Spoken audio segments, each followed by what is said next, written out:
Bom dia! Começando mais um Despertando com o Dharma. Hoje é dia 6 de novembro, finaleira do ano. Segunda-feira. Bom dia, Mauro! Frio aí em Garopaba? Que tal esse frio que deu esse final de semana, hein? Feriadão com frio aqui no sul. Bom dia, Silvia! Tava muito frio. Friaca. Rio Grande do Sul é uma aventura, né? Bom dia, Fran. Como é que estão as cria? Esse aí é o Zé Cabaleiro. Eu pensei que você fosse a lua. Bom dia, Isis. Estamos de volta. Bom dia, Ângela. E aí, Ângela, como é que foi o passeio? Tava bonito, né? Coisa boa, né? Hoje é segunda-feira, 6 de novembro. Bom dia, Lima. Ana Tereza, bom dia. Bom dia, Eliana. Como vai, Ana Karenina? Pessoal voltando, ó. Tava com saudade do Dar. São uns fofos mesmo, né, Fran? Bom dia, Stanley. Então tá. Então estamos voltando. Hoje é segunda-feira.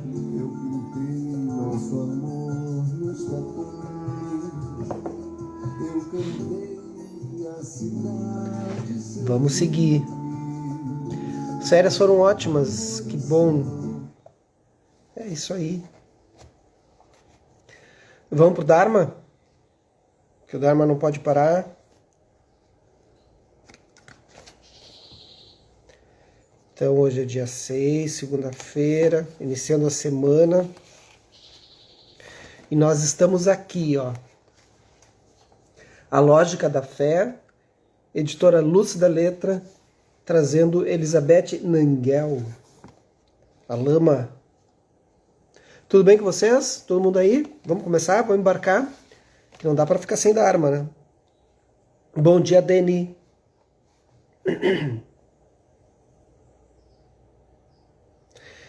Bora lá, então. A gente está na página 45. Emergindo de não perceber. Vou voltar um parágrafo para a gente se localizar. Aqui a Joanna Massey vai falar o seguinte. A minha experiência é de que o mundo por si mesmo tem um papel a desempenhar em nossa liberação. Suas próprias pressões, dores e riscos podem nos fazer acordar, nos liberar dos limites do ego e nos guiar de volta para casa, para a nossa verdadeira natureza. Bom dia, Kátia.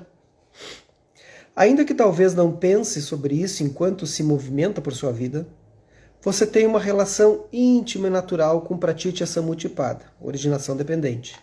Bom dia, Grácia. Você obedece ao persistente elo entre causa e efeito. Quando se põe de pé para ir ao trabalho todos os dias a fim de pagar suas contas, você sabe que se deixar cair um copo em uma superfície dura, ele irá se estilhaçar, e quando seu carro quebra e você tem de consertar, você não pensa duas vezes sobre o fato de que ele é feito de partes. Então, a gente está submetido a causa e efeito constantemente.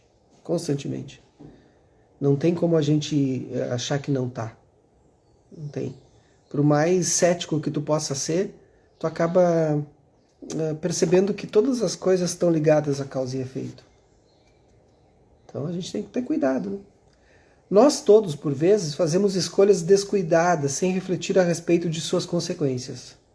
Por exemplo, pode ser que sobrevivamos à base de café e donuts por anos, sem considerar conscientemente o que isso pode causar ao complexo e responsivo organismo que chamamos de corpo. Na medicina ayurvédica, bom dia, mãe, tudo bem? Bom dia, Conceição. Como é que tá aí, mãe? Tudo bem? Na medicina ayurvédica, há um termo em sânscrito para isso, prajna aparadha. Prajna aparadha pode ser traduzido como ações que sabotam a prosperidade. Prajna é sabedoria, né? ou poderia ser definido de forma livre como crimes contra a sabedoria. Em certos contextos espirituais, refere-se especificamente a quebrar votos que foram tomados para manter a pessoa dentro das fronteiras da sua própria intenção para o despertar. Então, tomar votos é sempre interessante, né? Eu tomei 16 votos, né, quando fui preceitado, né, quando eu fiz o Jukai no Zen.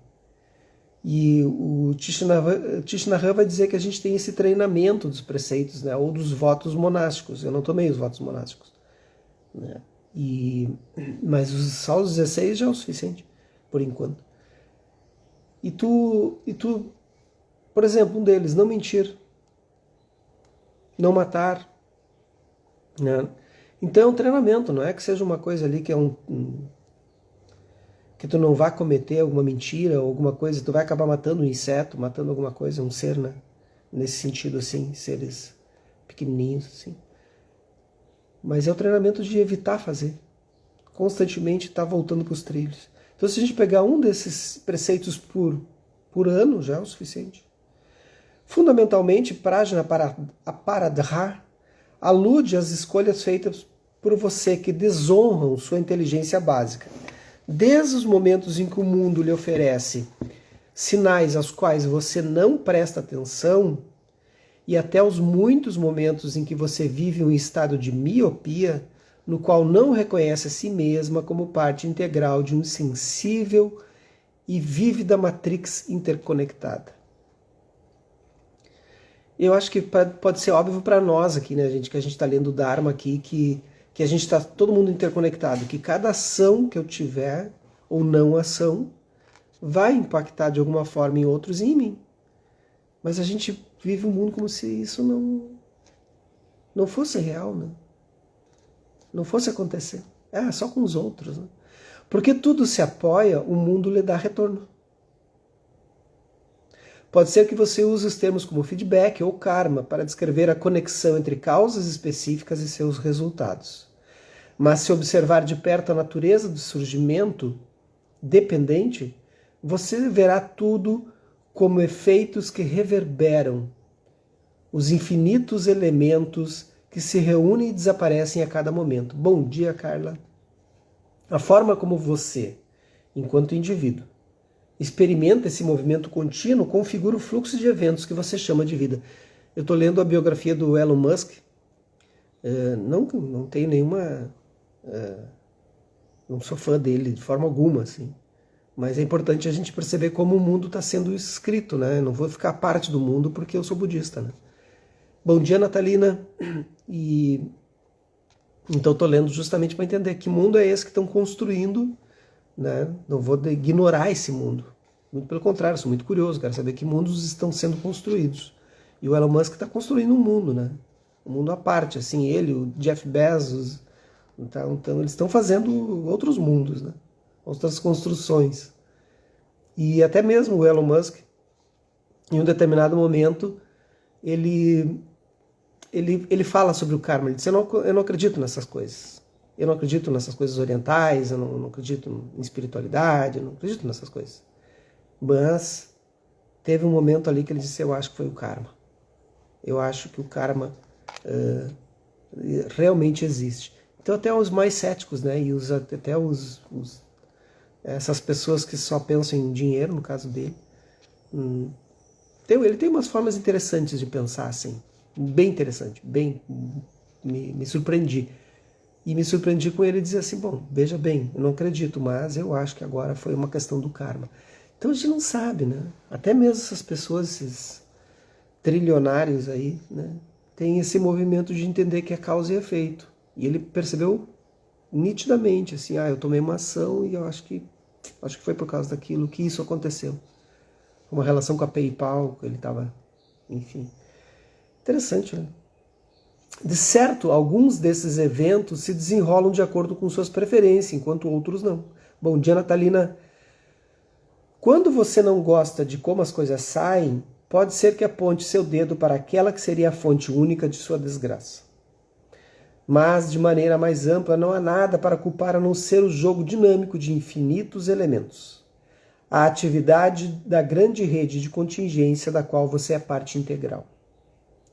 Uma vez que você entendeu que este mundo de aparências e possibilidades não está limitado ao modo como você o percebe, bom dia, Bruni, pode ser que fique menos neurótica em relação às suas próprias verdades.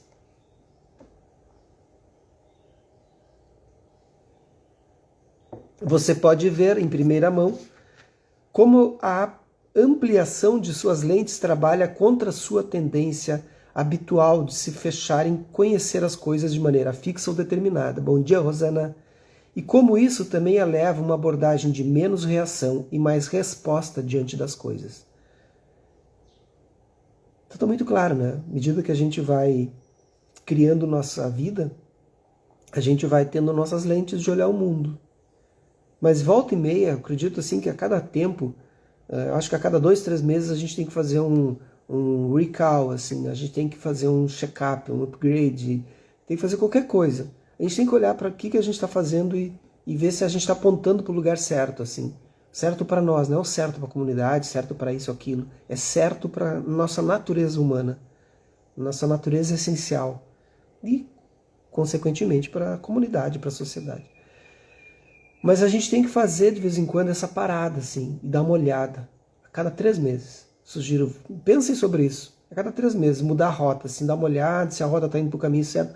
Porque não adianta chegar no final do ano, como vai chegar agora, daqui a 2 meses, 1 mês e pouco. E aí a gente olhar e dizer, bah, agora eu tenho que reprogramar tudo para o ano que vem, não sei o que. Não é bem ideal. Bom dia, Laura. Até porque as decisões que a gente toma em final do ano, elas não são muito sensatas, porque elas estão com muito envolvimento emocional, assim. Há muito envolvimento emocional.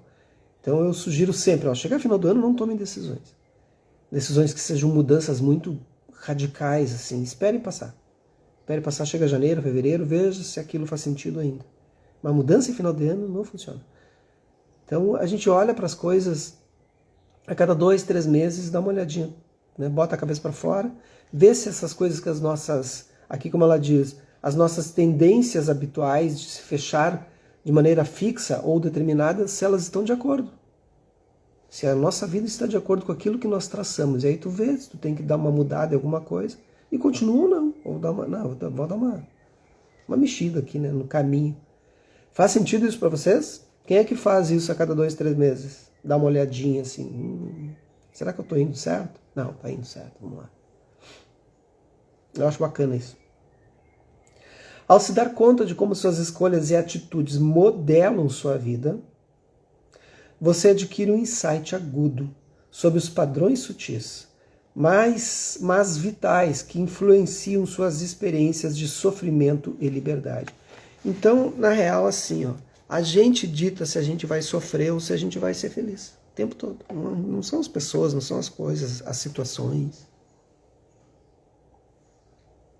Mas é preciso a cada pouco a gente tirar a cabeça para fora, assim, e dar uma olhadinha para ver se a gente não está afundando, não tá. Ou se está tudo bem, segue. Bora lá. Neste livro, nós iremos continuamente nos fazer muitas perguntas a respeito de como viver uma relação harmoniosa com o mundo ao nosso redor. Observaremos os mecanismos de entrar e de sair de uma experiência de graça. É fato consumado que seres humanos anseiam por um senso de paz e significado na vida. Isso não está sendo questionado aqui. Mas como buscamos por felicidade, é algo que precisa ser profundamente examinado. Porque o modo como vivemos nossas vidas é muitas vezes antagônico às nossas intenções mais profundas. Não é verdade? A gente aspira à felicidade, mas a gente faz de tudo para boicotar isso. Come mal, não se exercita, não pratica o que tem que praticar. E quer felicidade, quer um retorno mágico das coisas, assim, tipo, né? Então fez-se a luz. Não vai acontecer. Lamento dizer, mas não vai acontecer. A Carla escreveu: Eu mudo a rota sempre que percebo alguma forma de estagnação pessoal. Gosto de rever. É isso aí, a gente tem que manter essa curiosidade, né? Sempre ativa, assim, muito intensa. Eu estou o tempo todo com muita curiosidade sobre tudo, assim, sobre tudo. Acho que é o que nos move, né? Em nossa procura por bem-estar, gastamos muito tempo focados em nossas próprias necessidades individuais. E esquecemos que nossa saúde emocional e física está inescapavelmente ligada ao mundo no qual vivemos. Então, olha só.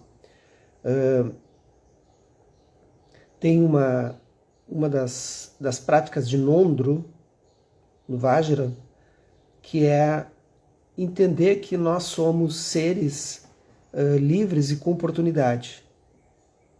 Seres livres com oportunidades raras e preciosas. E aí,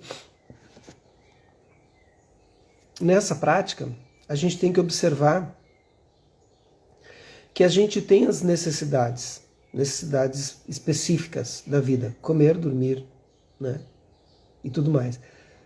Mas nós também temos as necessidades de criar oportunidades e tentar tornarmos-nos livres para fazermos escolhas. Por que eu estou dizendo isso? Porque você não diz, mas isso é óbvio. Não é óbvio. Muitas pessoas, a maioria dos seres no planeta, né, principalmente no Brasil, que é um país ainda em desenvolvimento, ainda é, né, tem pessoas que não têm essa opção. Para elas, as necessidades individuais não são básicas, elas são essenciais. Elas precisam levantar e trabalhar, elas não têm tempo para sentar aqui e ouvir o Dharma. Nem vão gastar o 4G, às vezes nem tem 4G, para estar num ônibus atravessando Rio, São Paulo, sei lá onde estiverem, né, para ir trabalhar, para ouvir o Dharma. Então, as necessidades individuais básicas não são básicas, são essenciais. Então, isso é uma grande oportunidade. E essas pessoas vão só trabalhar para viver e para comer, nada mais. E não necessariamente para estudar ou fazer algum tipo de avanço. Não tem nem essa possibilidade. E isso não são uma ou duas pessoas, são milhares de pessoas. Então, quando ela diz aqui, em nossa procura por bem-estar, gastamos muito tempo focados em nossas próprias necessidades individuais e esquecemos que nossa saúde emocional e física está inescapavelmente ligada ao mundo no qual vivemos. Tem gente que não tem como escapar disso. É incrível, né? Eu acho muito incrível. E aí, não tem como tu pegar e falar sobre o Dharma sobre essa pessoa, para essa pessoa. Vai dizer, não, mas eu tenho que trabalhar, moço. Não posso pensar nisso agora. Quando despertarmos de nossa autoobservação, veremos que é impossível identificar onde nós, enquanto indivíduos, terminamos e onde o mundo começa. Veremos que estamos de fato inescapavelmente conectados. Quando passamos a notar o mundo ao nosso redor, nosso desejo de deixar a vida nos afetar irá aumentar e responderemos de forma natural aos outros como um sentimento de parentesco e ternura.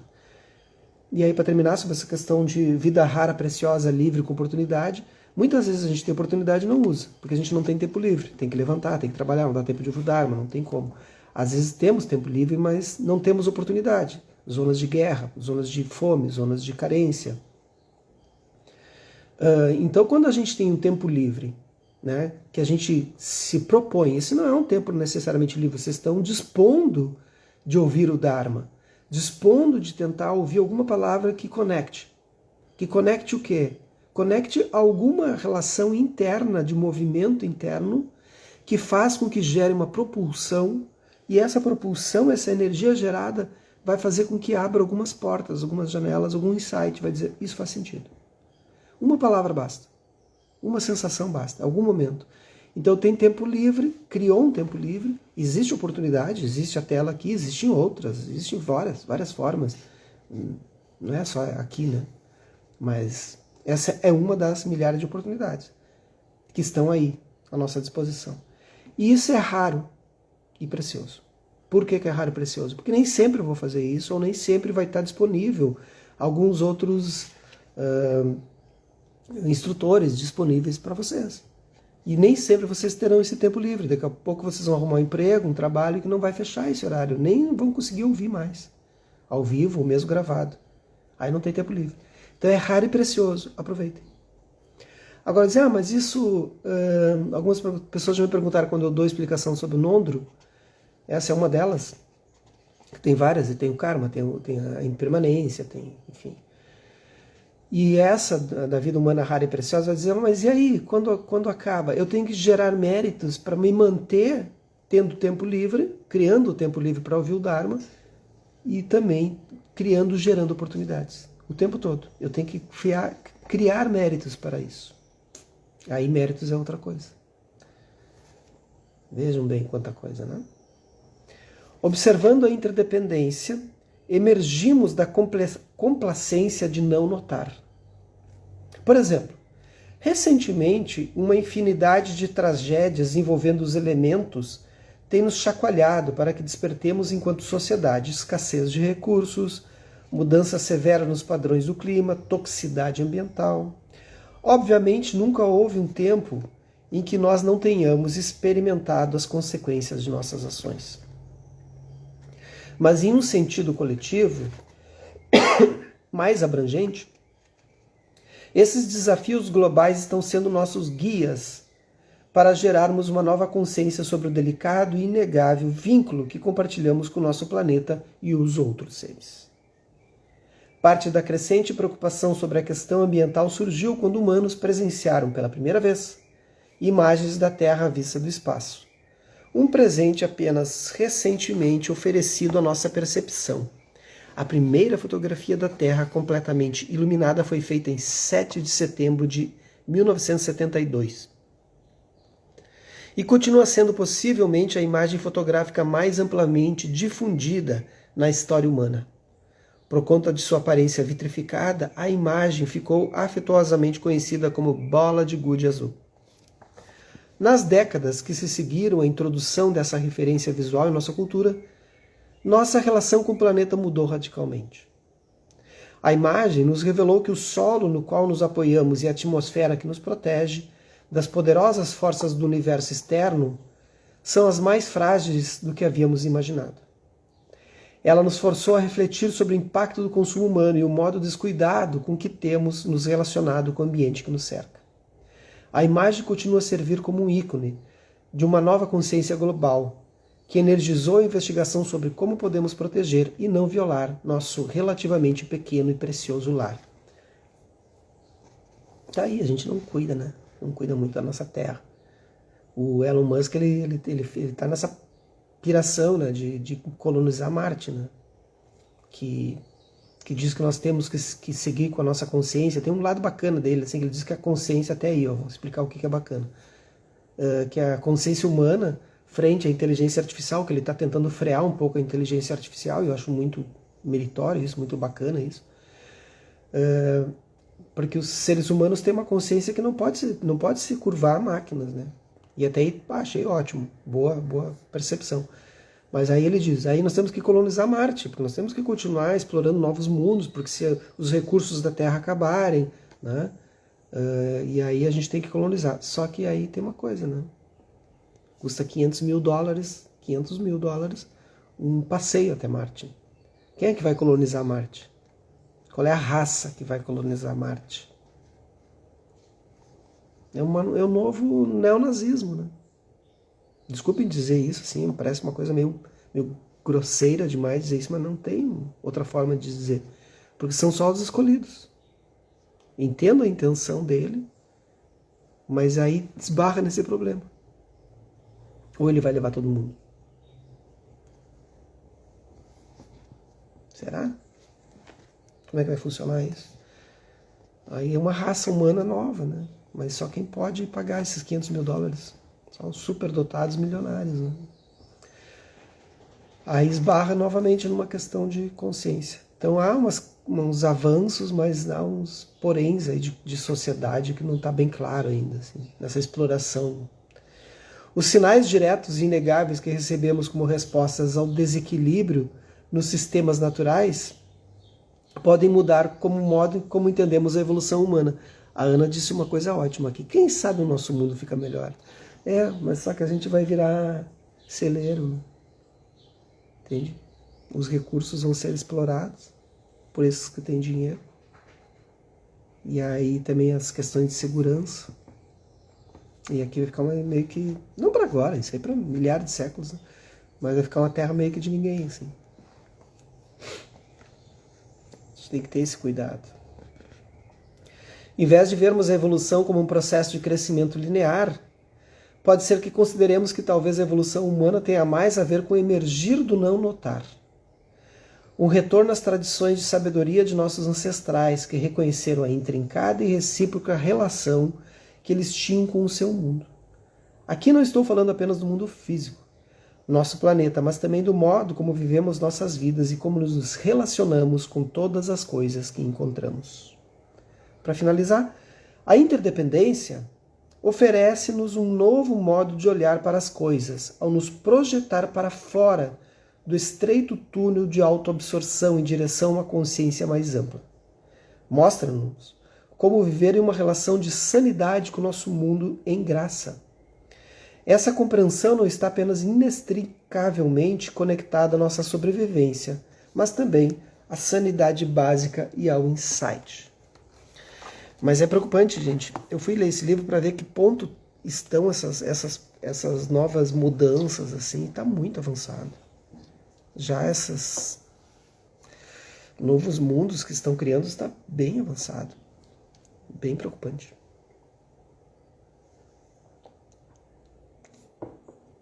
Que coisa. Vamos fazer uma prática? Enquanto a gente tem sanidade.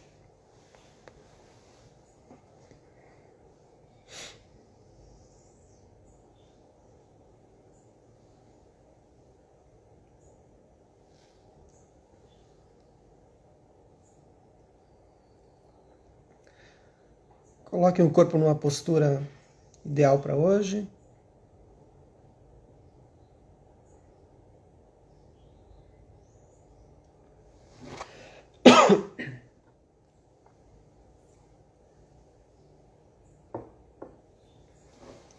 Deixando que ele se acomode naturalmente.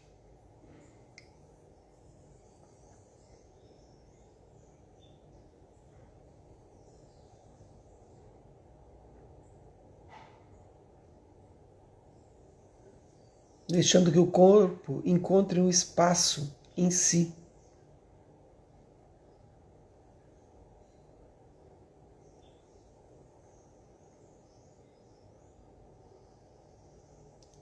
Evitem qualquer controle,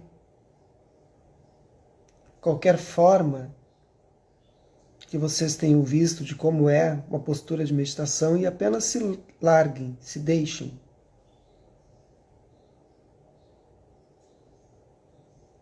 Mas é um abandono com consciência.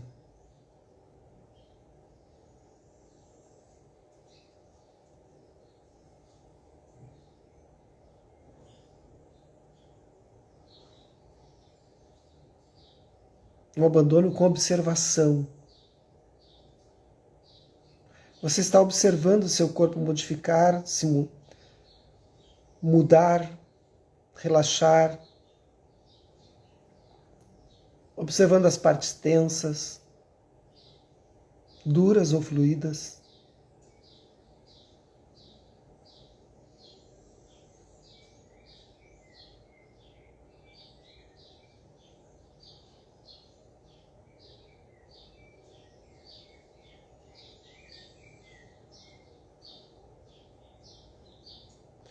E você vai deixando que o corpo tome uma posição e que você já não se preocupa mais com ele.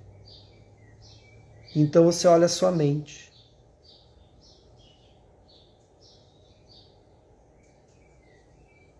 Quando a gente olha, ela para.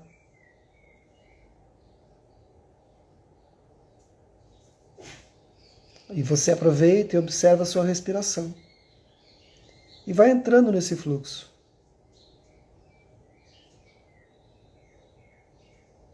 O ar entrando, o ar saindo.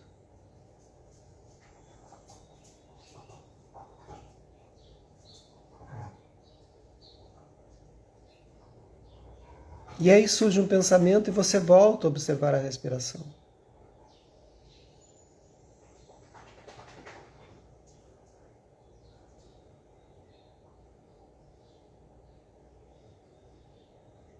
Se você quer se aprofundar ainda mais nesse foco, você leva a sua atenção para a ponta do nariz, observando a temperatura do ar, a coceira ou não que causa nas narinas.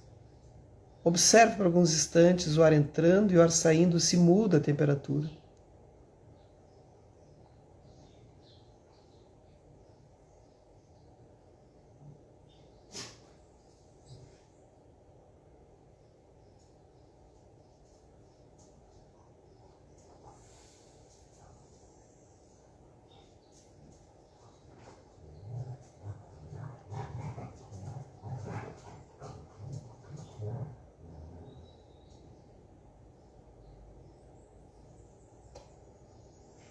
E cada vez mais você vai observando apenas esse fluxo. Que os mestres desse nosso encontro, essa nossa prática se expanda e toque a todas, todos, todas, e que nós possamos nos tornar um caminho iluminado. Um bom dia, um bom início de semana, boa segunda-feira e até amanhã, terça.